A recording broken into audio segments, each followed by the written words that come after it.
नमस्कार, बहुत बहुत स्वागत है आपका। आप देख रहे हैं योर स्टॉक्स। मैं हूं आपके साथ प्रशांत पांडे और मेरे साथ है मेरी सहयोगी कविता थपलियाल। और हो जाइए तैयार अगले 1 घंटे जबरदस्त एक्शन के लिए, क्योंकि आपके तमाम स्टॉक से जुड़े सवालों का जवाब हम यहां पर देंगे। इसके अलावा मार्केट पर हमारी पैनी नजर होगी, हमारे साथ दिग्गज एक्सपर्ट्स जुड़ेंगे। तो फटाफट से अपने सवाल हम तक पहुंचाइए। सवाल भेजने का तरीका बेहद आसान, स्क्रीन के एक हिस्से में वो तमाम जरिया हम आपको बता रहे हैं जिसके जरिए आप हमसे जुड़ सकते हैं। आप हमें कॉल कर सकते हैं, आप हमें व्हाट्सएप कर सकते हैं, आप हमें मैसेज कर सकते हैं। इसके अलावा आप अपने सवाल हमें सोशल मीडिया प्लेटफॉर्म्स जैसे इंस्टाग्राम, फेसबुक और एक्स यानी ट्विटर पर भी भेज सकते हैं। याद रखिए, जब भी अपना सवाल भेजिए तो अपना और अपने शहर का नाम जरूर लिखिए। स्टॉक किस भाव पे आपने लिया है ये भी बताइए और नजरिया जरूर मेंशन कीजिए, यानी कि आप छोटी अवधि का नजरिया रखना चाह रहे हैं या लंबी अवधि का आपका पर्सपेक्टिव है, ये आपको बताना होगा, जिससे हमारे एक्सपर्ट को बेहद आसानी होती है आपके सवालों के जवाब देने में। इसके अलावा YouTube पर आप लाइव कमेंट करके भी अपने सवाल हम तक का पहुंचा सकते हैं। हम बीच बीच में YouTube के भी सवालों को शामिल करते हैं। फिलहाल हमारे साथ दो खास मेहमान जुड़ चुके हैं। मैं परिचय करा दूं, हमारे साथ हैं प्रॉफिट मार्ट सिक्योरिटीज के अविनाश गोरक्षकर जी और एंजल वन की स्नेहा सेठ जी। आप दोनों का बहुत बहुत स्वागत। गुड मॉर्निंग अविनाश जी और स्नेहा जी, आप दोनों को। सबसे पहले जरा बाजार को हम देखते हैं तो हमने देखा कि एक दबाव जरूर कुछ वक्त पहले बाजार में नजर आया, लेकिन 23,459 का जो लेवल था उसके बाद 22,500 के आसपास टिकने में इस वक्त निफ्टी कामयाब होता हुआ।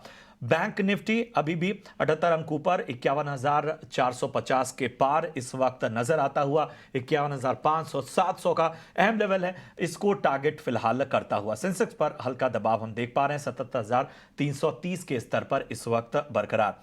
अब हम देखें अडानी पोर्ट्स में आज तेजी है। BPCL, Hindalco, Adani enterprises, Kotak bank में आज एक्शन नजर आ रहा है। दबाव जो है वो सन फार्मा पे, एचडीएफसी लाइफ पे, एमएनएम, पावर ग्रिड और सिप्ला जैसे स्टॉक्स पर हम देख पा रहे हैं। इसके अलावा हम देखें आज फर्टिलाइजर स्टॉक्स में अच्छा जो है वो उछाल नजर आ रहा है। और फैक्ट हो, नेशनल फर्टिलाइजर हो, मद्रास फर्टिलाइजर, ये सभी 9 से 12% ऊपर नजर आ रहे हैं। आरसीएफ, मैंगलोर केमिकल्स में भी हमें तेजी नजर आ रही है। ब्रोकरेज की बुलिश रिपोर्ट के बाद यूनो मिंडा का शेयर भी 4% ऊपर नजर आता हुआ। इसके अलावा ऑफिस का जो शेयर है वो जबरदस्त एक्शन दिखाता हुआ, जो कि उनकी चौथी तिमाही के शानदार नतीजे आए और जिस तरह से घाटे से मुनाफे में आई है कंपनी, उसका असर स्टॉक में इस वक्त नजर आता हुआ। स्नेहा जी, मैं आपके पास आना चाहता हूं। चलिए, लगता है तकनीकी खामी की वजह से स्नेहा हमारे साथ नहीं है। अविनाश जी, मैं आपके पास आना चाहूंगा। जरा बताइए बाजार में क्या रणनीति होगी आपकी इस वक्त, बाजार को किस तरह से आप देख रहे हैं। हम देख रहे हैं कि एक रिकवरी नजर आती है, फिर हल्का दबाव भी नजर आता है। फिलहाल बाजार में कौन से ऐसी थीम और फैक्टर्स हैं जो प्ले आउट करते हुए नजर आते हैं आपको? गुड मॉर्निंग प्रशांत। देखिए, मुझे लग रहा है कि बाजार में मुनाफा वसूली आ रही है और बाजार छोटे समय में बहुत जल्दी भाग चुका था। तो इस कारण से ये जो मुनाफा वसूली आई है, ये एक हेल्दी करेक्शन हम मान के चल सकते हैं।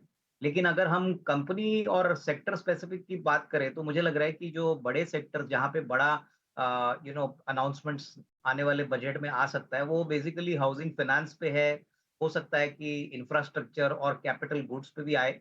और सबसे बड़ी बात मुझे लगता है कि जो मेन फोकस वाले सेक्टर्स है, जैसे रेलवेज है, डिफेंस है, तो ये सेक्टर्स में जो फ्रंटलाइन कंपनियां हैं, यहाँ पे अगर आपको थोड़ी बहुत करेक्शन देखने को मिलती है, तो मुझे लगता है कि एक अच्छा मौका होगा इन्वेस्टर्स को थोड़ा सा क्वालिटी स्टॉक्स में पैसा लगाने के लिए। आने वाले समय में मुझे लगता है कि बजट अगर बाजार के हिसाब से आता है और कोई बड़ा नेगेटिव सरप्राइज नहीं आता, तो मार्केट्स बजट के बाद और री-रेटिंग के लिए तैयार है, क्योंकि कॉर्पोरेट परफॉर्मेंस अच्छा है। ओवरऑल पॉलिसीज गवर्नमेंट की कंटिन्यू होंगी। और सबसे बड़ी बात मुझे लग रहा है कि एफआईआईस का जो फ्लो अभी रुका हुआ है, वो भी हमको लग रहा है कि बजट के बाद थोड़ी क्लैरिटी आने के बाद वापस रिज्यूम हो जाएगी। तो नेट नेट आई थिंक ये बाय ऑन डिक्लाइन वाला मार्केट है। डेफिनेटली मार्केट में करेक्शन होता रहेगा और ये करेक्शन इन्वेस्टर्स को अपने फायदे के लिए लॉन्ग टर्म पोर्टफोलियो में अच्छी क्वालिटी स्टॉक्स ऐड करना चाहिए। राय दी है और इसी के साथ स्नेहा सेठ भी हमारे साथ जुड़ चुकी हैं और इनके साथ शुरुआत करते हैं सवाल जवाब के सिलसिले की। विनीता हमारी दर्शक हमारे साथ फोन लाइन पर जुड़ गई हैं। Vinita, good morning. बताइए किस टॉप पे सवाल पूछना चाहती हैं आप? चलिए, मेरे ख्याल से यहाँ पर बात नहीं हो पा रही है, लेकिन इनका सवाल केएम शुगर पर हम लेंगे। और स्नेहा, इनकी जो खरीद है, बाइंग प्राइस ये 29 रुपए की बता रही हैं। फ़ोन लाइन पर जुड़ जाएंगी तो एक बार हम फिर से इनसे बात करने की कोशिश करेंगे, लेकिन फ़िलहाल 29 की इनकी बाइंग प्राइस है, KM sugar mills.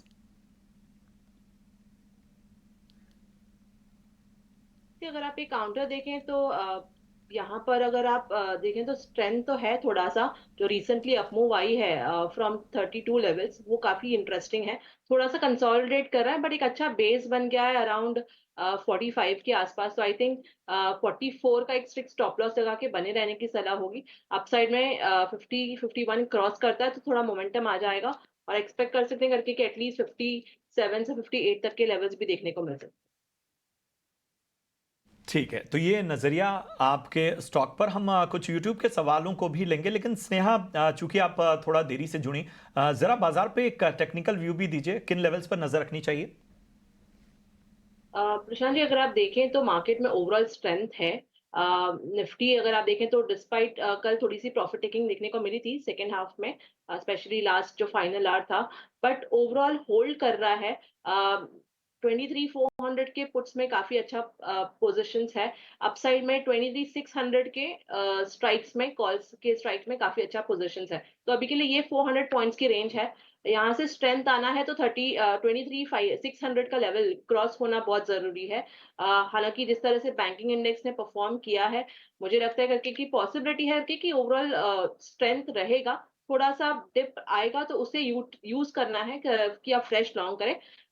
Sector wise काफी अच्छे मूव्स आ रहे हैं, तो वहां पे फोकस कर सकते हैं अगर आप इंडाइसेस पे ट्रेड नहीं करना चाहते, क्योंकि अभी थोड़ा सा रेंज में ज्यादा रह सकता है। तो इंडिविजुअल काउंटर्स पे फोकस करेंगे, वो बेटर रहेगा।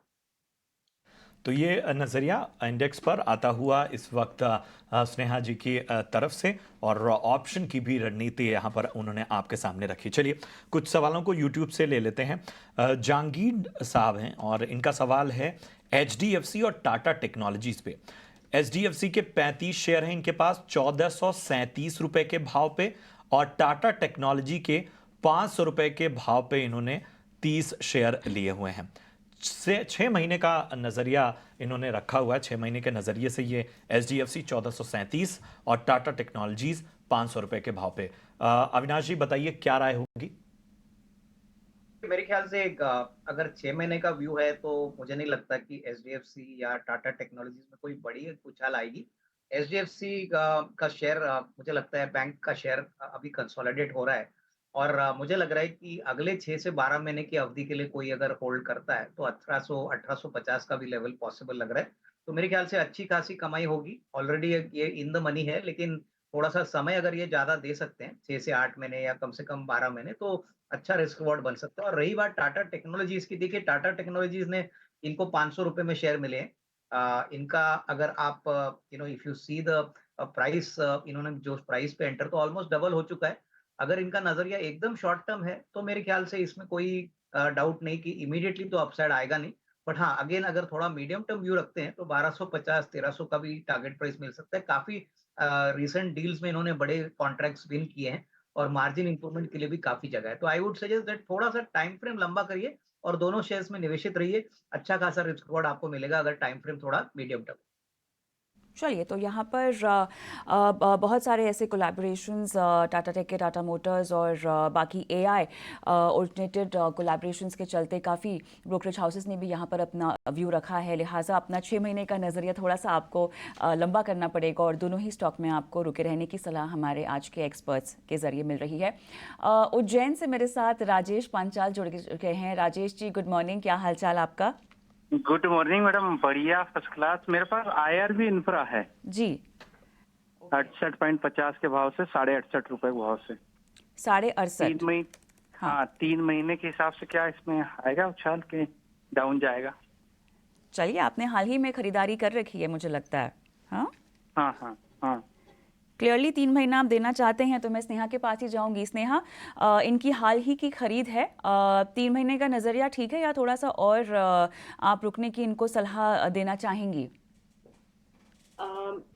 अगर आप ये काउंटर देखें तो थोड़ा सा कंसोलिडेट कर रहा है, बट जिस तरह से ओवरऑल चार्ट अच्छा है। काफ़ी टाइम ऐसा हुआ है करके कि अगर आप डेली चार्ट देखें तो 89 ईएमए के आस-पास से ही काउंटर रिवर्स करता है। तो ये चीज़ सेम अभी अगर आप देखें तो बहुत ही नज़दीक ट्रेड कर रहा है 89 ईएमए के आस-पास, व्हिच इज़ प्लेस अराउंड 63-64 के आस-पास ये लेवल्स है। तो मेरा मानना है कि इसमें थोड़ा-सा चांस लेना चाहिए, वेट करना चाहिए। मेरे ख्याल से एक स्टॉप लॉस लगा लें 61 का और इसे होल्ड करें। अपसाइड में जो आपको लेवल वॉच करना है दैट विल बी अराउंड 69-70। ये 70 क्रॉस होने पर इसमें थोड़ा मोमेंटम आ जाएगा, नहीं तो चांसेस दे करके थोड़ा-सा कंसोलिडेट करें और फिर ये जो लेवल है 70 तक आएगा और उसके बाद आपको देखना है करके कि उसके बाद इसे रिव्यू करना है। उसके ऊपर अगर स्ट्रेंथ है तो पॉसिबिलिटी करके कि जो ओवरऑल जो रिसेंटली जो हाई भी गया था 78 वो भी निकल जाएगा। तो I think overall risk reward ratio decent है अभी के लिए। 61 का एक स्टिक स्टॉप लॉस लगा के होल्ड करें। ठीक है, तो ये अहम रणनीति आपको बताती हुई स्नेहा जी, चलिए बढ़ते हैं अपने अगले सेगमेंट की ओर और ये है ऑप्शंस के चैंपियन।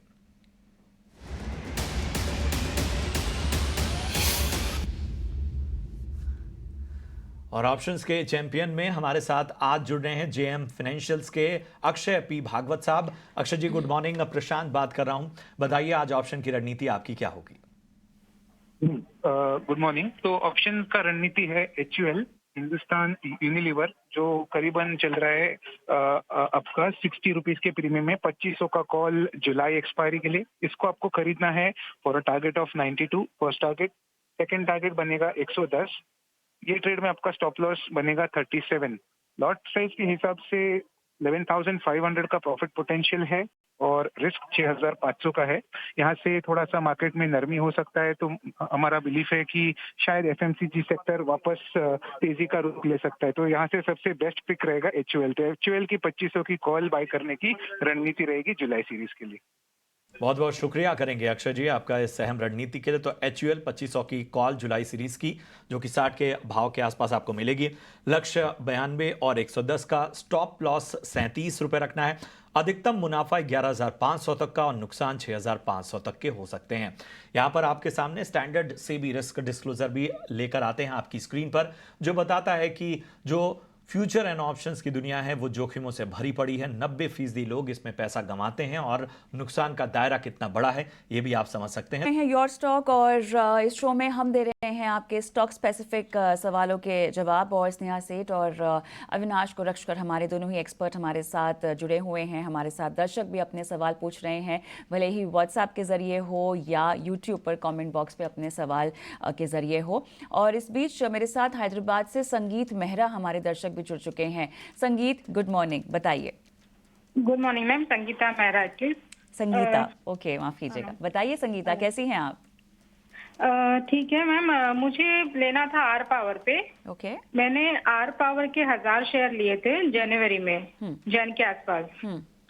तभी वो हाई मैंने मेरा बाइंग रेट है 30.6 के का, और वो तभी 34 तक गया था। फिर बाद में वो डिप हुआ है 25 तक 24 तक। बिल्कुल। तो मुझे जानना था कि ये वापस उस लेवल पे आ गया है मेरे, तो मैं प्रॉफिट मतलब चांसेस है जाने के, आपकी क्या करें? आप काफी लंबा रुक चुकी हैं वैसे भी, है ना? 6 महीने जी लगभग। हाँ, तो एक बार स्नेहा से हम नियर टर्म व्यू लेंगे और उसके बाद मुझे एक प्राइवेट बैंकिंग पर भी सवाल पूछना है अविनाश से, बिकॉज यहाँ पर काफ़ी बज़ है इस पूरे स्पेस में। लेकिन पहले स्नेहा मैं आपके पास आऊँगी। तो बताइए 6 महीने इन्होंने ऑलरेडी दे दिए हैं आर पावर को, क्या और इनको रुकना चाहिए या इसी क्षेत्र में किसी और कंपनी की ओर ये जा सकती हैं स्नेहा? अगर आप देखें काउंटर में पिछले हफ्ते काफी स्ट्रांग अपमूव आई है, और जो ये अपमूव आई है उसके बाद थोड़ा सा कंसोलिडेशन ऑफ कोर्स देखने को मिल रहा है, बट आई थिंक वो दिक्कत की बात नहीं होनी चाहिए। उन्होंने काफी समय दिया है और ये काउंटर अगर आप देखें तो ओवरऑल 20 टेमा के आसपास से कंटिन्यूसली सपोर्ट लेके तेजी कर रहा है। मेरा मानना है थोड़ा सा वेट करें, 35 का लेवल वॉच करें। 35 के ऊपर अगर ये जाता है तो इसमें मोमेंटम फिर से आ जाएगा। अभी के लिए अगर स्टॉप लॉस मेंटेन करना है तो दैट शुड बी अराउंड 29 का, जो आपकी कॉस्टिंग है 30 का है, तो आप 30 के आसपास ही एक स्ट्रिक्ट स्टॉप लॉस लगा के वेट करें। पॉसिबिलिटी ज्यादा है करके कि आप प्रॉफिट में निकलेंगे, तो आई वुड से थोड़ा सा और समय दे दीजिए और आप प्रॉफिट में निकल सकेंगे। तो संगीता, स्ट्रिक्ट स्टॉप लॉस के साथ यहाँ पर रहना होगा इस पर्टिकुलर स्टॉक में। थोड़ा सा समय जो आपने ऑलरेडी दे दिया है, थोड़ा सा और उसको समय दें और इस यहाँ के मुताबिक आपको रुकने की सलाह है। अविनाश, यहाँ पे यूट्यूब पे बहुत दर्शक प्राइवेट बैंकिंग को लेकर सवाल पूछ रहे हैं, क्योंकि यहाँ पर भले ही री रेटिंग हो या तमाम सेट ऑफ नंबर्स की हम बात करें, तो यहाँ मौका बनता हुआ दिखाई क्या दे रहा है। तमाम एक्सपर्ट्स आके रिटेल बैंकिंग पे थोड़ा सा अपना बुलिश व्यू रख रहे हैं पूरे बैंकिंग क्षेत्र में। आपको अगर पिक्स पूछी जाए तो अविनाश, इस स्पेस में आपको कहाँ दिलचस्पी होगी इस वक्त? मेरे ख्याल से देखिए, प्राइवेट सेक्टर बैंक्स में अगर हम बड़े बैंक्स की बात करें तो आईसीआईसीआई बैंक, एक्सिस बैंक दोनों अच्छे लग रहे हैं। इनफैक्ट इंडसइंड बैंक भी काफी अट्रैक्टिव लग रहा है, but again from a time frame of 12 to 15 months हमें लग रहा है कि प्राइवेट बैंक्स अभी पूरी तरह से तैयार है, क्योंकि बैलेंस शीट्स बहुत बढ़िया है, एसेट क्वालिटी ठीक ठाक है, लोन डिसबर्समेंट्स काफी स्ट्रांग है। और अगर एक्सिस और आईसीआईसीआई बैंक के अगर हम Q4 के नंबर देखें तो बहुत ही शानदार नंबर्स आए हैं। कमेंट्री भी ये बैंक्स मैनेजमेंट की बहुत अच्छी है। छोटे बैंक्स में अगर कोई चाहे तो आईडीएफसी फर्स्ट और फेडरल बैंक, ये दो काउंटर्स ऐसे हैं जो मुझे लग रहा है कि काफी अट्रैक्टिव है। अगेन थोड़ा सा मीडियम टर्म व्यू रखिए, क्योंकि बजट के बाद हमको लग रहा है कि यहाँ पे अच्छी तेजी बैंकिंग सेक्टर में आने की पॉसिबिलिटी है। बैंकिंग थोड़ा सा स्लगिश सेक्टर जरूर शुरू हो चुका है, लेकिन हमको लग रहा है कि जो कॉर्पोरेट कैपेक्स, इंफ्रास्ट्रक्चर, जो भी अनाउंसमेंट्स गवर्नमेंट के आएंगे, वहां पे बैंक्स काफी बड़ा रोल प्ले करेंगे। तो ये 3-4 स्टॉक्स है जो निवेशक अपने अपने हिसाब से थोड़ा थोड़ा पोजीशन इसमें लेके कम से कम 12 से 15 महीने का व्यू रखे, अच्छा रिस्क रिवॉर्ड बन सकता है। तो ये नजरिया फेडरल बैंक पर इस वक्त अविनाश जी की तरफ से आता हुआ। कुंदन कुमार का सवाल है छत्तीसगढ़ से, इन्होंने अपना सवाल हम तक पहुंचाया है। हिंदुस्तान कॉपर पर राय जानना चाहते हैं। हालांकि इन्होंने अपना नजरिया नहीं रखा है यहाँ पे, लेकिन 353 की इनकी बाइंग है और 250 शेयर इनके पास हैं। फिलहाल इनके भाव से नीचे है ये स्टॉक का, तो यहाँ पर नुकसान यहाँ पर इनको होता हुआ। स्नेहा, जरा बताएं हिंदुस्तान कॉपर क्या राय होगी? 353 की बाइंग। प्रशांत जी, उनकी बाइंग तो ऊपर के लेवल की है। हालांकि ओवरऑल चार्ट स्ट्रक्चर में ऐसे लग रहा है करके कि थोड़ा सा वेट करने की सलाह होगी, बिकॉज जिस तरह से इलेक्शन वीक में रिकवरी आई है उसके बाद मेरा मानना है करके कि पॉसिबिलिटी है करके कि एक अच्छा बेस दिख रहा है हमें 310 के आसपास बनते हुए। अपसाइड में मेरा मानना है करके कि इस काउंटर के मोमेंटम में आने के लिए 345 ये लेवल निकालना बहुत जरूरी है। नहीं तो ये थोड़ा चांसेस यही करके कि कंसोलिडेट करेगा, क्योंकि ओवरऑल काफी शार्प मूव आई है। बट ओवरऑल मेरे ख्याल से इसमें दिक्कत की बात नहीं होनी चाहिए। ऑलरेडी वो लॉस में जरूर है, बट आई थिंक यहाँ पे जिस तरह से कंसोलिडेशन हुआ है तो थोड़ा सा वेट करना चाहिए। जिस तरह की अपमूव आई है रिसेंटली, वो देखकर आई वुड से करके कि वेट करनी चाहिए। अपसाइड में मेरा मानना है करके कि आपको मैंने जैसे कि लेवल्स बताए, 345 ये लेवल क्रॉस होता है तो इसमें काफी अच्छा मोमेंटम आ जाएगा। और स्पेशली आप देखेंगे करके कि ये 380 ये लेवल्स भी दिखा दे। अगर 380 क्रॉस होता है तो ओवरऑल आप जो रीसेंट हाईज है वो भी देखने को मिल सकते हैं। तो with a strict stop loss of 310, अगर आपका शॉर्ट टू मीडियम टर्म का व्यू है तो इसे होल्ड करने की सलाह होगी। तो यहाँ पर फिलहाल मोमेंटम को देखते हुए आपको होल्ड करने की सलाह दी जा रही है। लेकिन व्हाट्सएप के जरिए गाजियाबाद से हमारे दर्शक गोपाल कृष्ण का सवाल है। आलूवालिया कंस्ट्रक्शंस में उनकी जो खरीदारी है वो 262 रुपए की बता रहे हैं। मेरे साथ फोन लाइन पर नहीं है, वरना इनको वाकई मुबारकबाद देना बनता है। क्या करना चाहिए अविनाश? 262 अगर इनकी बाइंग प्राइस है और फिलहाल जिस तरह से मुनाफे में दिखाई दे रहे हैं, क्या इनको पार्ट प्रॉफिट बुक कर लेना चाहिए? क्या कहेंगे आप? ये बिल्कुल कविता, मुझे लग रहा है कि देखिए 5 गुना almost 5 to 6 times capital upside इनको हो चुका है। बहुत ही अच्छे एंट्री लेवल पे इन्होंने एक स्टॉक खरीदा है और मुझे लगता है कि आने वाला साल भी इनके लिए काफी अच्छा रहेगा, क्योंकि अनुमान है कि सारी कंस्ट्रक्शन कंपनीज, एपीसी कंपनीज को ऑर्डर बुक्स बजट के बाद काफी बड़ी मात्रा में मिलने की पॉसिबिलिटी है। ऑलरेडी ये कंपनी के पास ऑर्डर बुक बहुत स्ट्रांग है, तो विजिबिलिटी रेवेन्यू की बहुत अच्छी है। मेरे ख्याल से अगर ये 50% बुक कर ले और बैलेंस क्वांटिटी होल्ड करे तो वैसे भी उनका कैपिटल रिकवर हो जाता है। और नजरिया 12 से 15 महीने का रखिए, मुझे लगता है कि 1350-1400 का एक फेयर वैल्यू जरूर बन सकता है अगले 12 से 15 महीने। ठीक है, तो ये है नजरिया आपके स्टॉक पर। एक पॉजिटिव व्यू इस वक्त अविनाश जी की तरफ से आता हुआ। जय शाह का सवाल है अहमदाबाद से। इनके पास JNK बैंक है, 1600 शेयर, 103 रुपए के भाव पे। इसके अलावा HP एडहेसिव इनके पास ये शेयर 98 रुपए के भाव पे 500 शेयर मौजूद हैं। स्नेहा जी, मैं आपके पास आना चाहूँगा। दोनों स्टॉक का अगर हम देखें तो मुनाफे में तो हैं, लेकिन चूंकि क्वांटिटी खासतौर पे एचपी एडेसिव में उतनी ज़्यादा नहीं है, और जेएनके बैंक इन्होंने 103 रुपए की बाइंग की है और एचपी एडेसिव इनकी 98 रुपए की बाइंग है। बताइए क्या रणनीति अपनानी चाहिए? अगर आप एक काउंटर देखें तो दोनों भी काउंटर में कुछ खास मूव नहीं है, थोड़ा कंसोलिडेशन ही ज्यादा दिख रहा है। यहाँ पे मैं अगर आप देखें तो आई वुड से करके कि एक स्ट्रिक्ट स्टॉप लॉस आप पहले तो 90 के आसपास लगा सकते हैं, क्योंकि ओवरऑल रेंज अगर आप देखें तो 90 on the lower side, on the higher side 110, ये एक रेंज है ये काउंटर के लिए। और मुझे लगता है करके कि प्रोबेबिलिटी ये ज्यादा है करके कि थोड़ा कंसोलिडेट ही करेगा। तो जब तक इस रेंज में ट्रेड कर रहा है कोई व्यू खास है नहीं। इसके अलावा जो दूसरा काउंटर आपने बताया था JNK के अलावा एक एचपी एडेसिव, यस, वो हमने डिस्कस किया। अगर आप JNK बैंक के लिए देखेंगे तो ये काउंटर अगर आप देखें तो यहाँ पर भी कंसोलिडेशन ही दिख रहा है। एक अच्छा बेस फॉर्मेशन है 108 107 के आसपास, बट मुझे लगता है कि पॉसिबिलिटी ये ज्यादा है करके कि जिस तरह की ओवरऑल कंसोलिडेशन है और हायर लेवल्स पे जिस तरह से उसमें थोड़ी सी सेलिंग आ रही है, पॉसिबिलिटी है कहीं करके कि काउंटर नीचे जाएगा 110 105 का लेवल्स देखने को मिल सकता है। तो आई वुड से करके कि अगर किसी के लॉन्ग है तो इसमें होल्ड ना करेंगे तो बेटर रहेगा। ओवरऑल बैंक्स में काफी अच्छे अपॉर्चुनिटीज है अपार्ट फ्रॉम दिस, तो वहां पे फोकस करें, इसमें एग्जिट करने की राय होगी।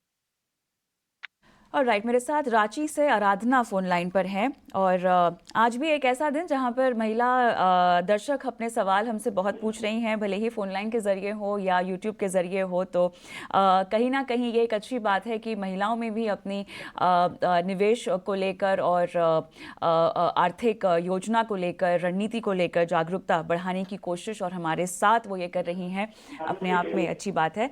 आराधना जी नमस्कार, कैसी हैं आप? नमस्कार मैम, अच्छी हैं। बताइए मैम, रांची से बोल रही हैं आप? जी जी जी जी मैम, मैं रांची से बोल रही हूँ। बताइए क्या सवाल? मेरे पास TTML का 2000 शेयर है 82 के लेवल पे।